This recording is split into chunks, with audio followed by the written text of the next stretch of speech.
Olá! Hoje a gente vai fazer um verdadeiro check-up financeiro. Vamos dar uma olhada além do lucro para entender de verdade o que mantém uma empresa saudável e como, olha que louco, o próprio sucesso pode, paradoxalmente, levar uma empresa para o buraco. Pode parecer meio estranho perguntar isso, né?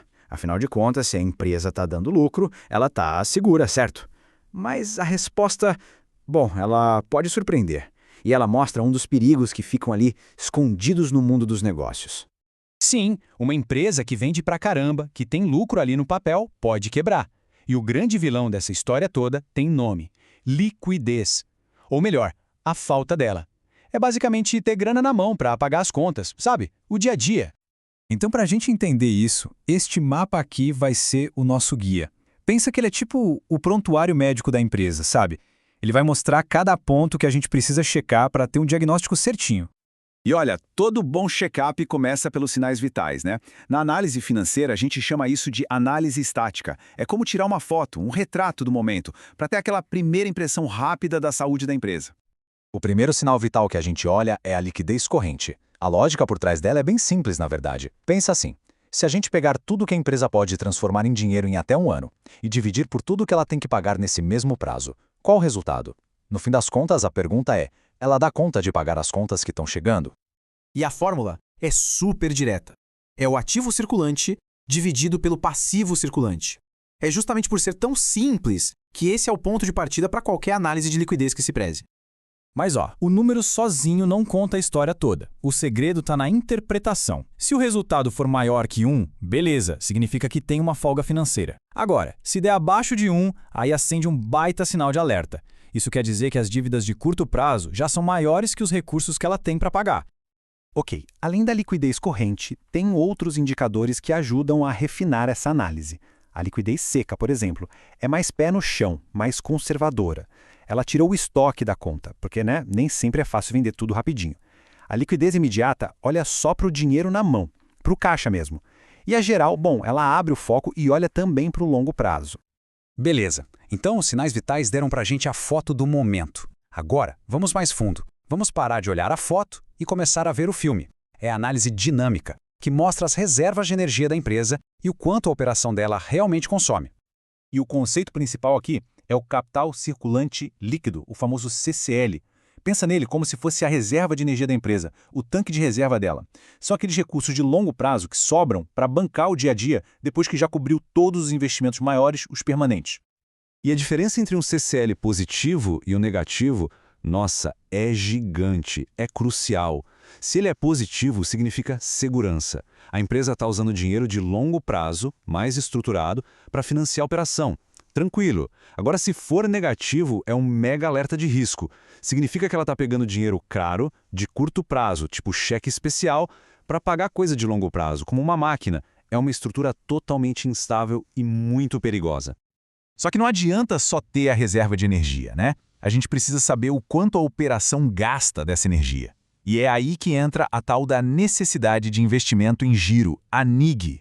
A NIG mede exatamente isso. Quanto de grana a operação da empresa consome no dia a dia. É aquele dinheiro que fica empatado, sabe? Preso em estoque, nas contas a receber dos clientes, tirando a parte que os fornecedores acabam financiando para a gente. Então, o ponto-chave é esse aqui, ó. O equilíbrio financeiro de verdade não é só ter uma reserva. Ele está na relação entre a reserva, que é o CCA, e a necessidade, que é a NIG. Uma empresa está saudável quando essa folga financeira dela é grande o suficiente para cobrir o que a operação precisa de caixa. Agora a gente vai sentir o pulso da empresa, sabe? Medir o batimento cardíaco dela. E para fazer isso, a gente olha para os ciclos operacionais. Eles mostram o ritmo, a velocidade com que o dinheiro de verdade gira dentro do negócio. Pensa no caminho. Tudo começa quando a empresa compra a matéria-prima. Aí, ela produz, transforma aquilo num produto. Depois, ela vende. E lá no final, finalmente, ela recebe o pagamento do cliente. Esse caminho todo é o ciclo operacional. Mas o pedaço mais crítico disso tudo é o que a gente chama de ciclo financeiro ou ciclo de caixa. Ele começa no momento em que a empresa paga o fornecedor dela e só termina quando a grana do cliente finalmente cai na conta. E durante todo esse tempo, quem está bancando a operação? A própria empresa. Do próprio bolso. Para a gente não ficar só na teoria, vamos pegar um exemplo real.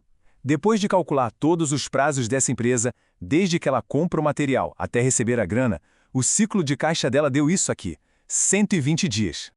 E o que isso significa na prática? Pensa bem, 120 dias. Significa que a empresa paga as contas dela hoje e só vai ver a cor desse dinheiro de volta daqui a 4 meses.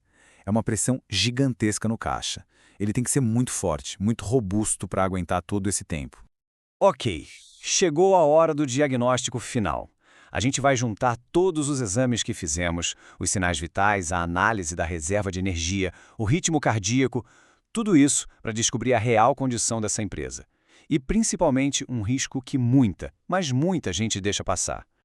E é aqui que a história fica interessante, porque como se fossem duas análises diferentes. Se a gente olhar do jeito tradicional, pela liquidez corrente está tudo lindo, sempre acima de um espetáculo. A empresa parece um exemplo de saúde financeira. Mas, quando a gente faz a análise dinâmica, a gente descobre a verdade escondida. A necessidade de caixa é maior que a reserva financeira. E o buraco só aumenta com o tempo. A folga de verdade, na real, é negativa. O problema todo é uma corrida completamente desequilibrada. A necessidade de caixa da operação, a NIG, está crescendo numa velocidade muito maior que a reserva de dinheiro, o CCL. A operação, literalmente, está queimando caixa mais rápido do que a empresa consegue gerar. E essa doença tem nome. O nome técnico é overtrading. Mas aqui no Brasil a gente conhece muito como efeito tesoura. É exatamente o que acontece quando uma empresa começa a vender demais. As vendas disparam, mas ela não tem estrutura financeira, não tem fôlego para bancar esse crescimento todo. As linhas do gráfico, uma da necessidade e outra da reserva, elas se abrem como uma tesoura e cortam a liquidez da empresa no meio. Resumindo, é aquele paradoxo maluco de crescer até quebrar. A empresa está vendendo como nunca vendeu na vida, batendo recorde. Só que esse sucesso todo está devorando o caixa, deixando a empresa faminta, desesperada por dinheiro. É um tipo de crescimento que, se não for muito bem gerenciado, leva direto para a falência. E tudo isso leva a gente para a reflexão final. Olhar só para o lucro ou só para aquele primeiro indicador, a liquidez corrente, é como olhar só para os sintomas. A saúde financeira de verdade só aparece quando a gente analisa o sistema inteiro, a dança entre as reservas, as necessidades e o ritmo do dinheiro. A pergunta que fica é, a gente está só medindo a febre ou está de fato entendendo a doença? E essa diferença, acredite, é o que separa uma análise superficial de um diagnóstico completo que pode literalmente salvar uma empresa.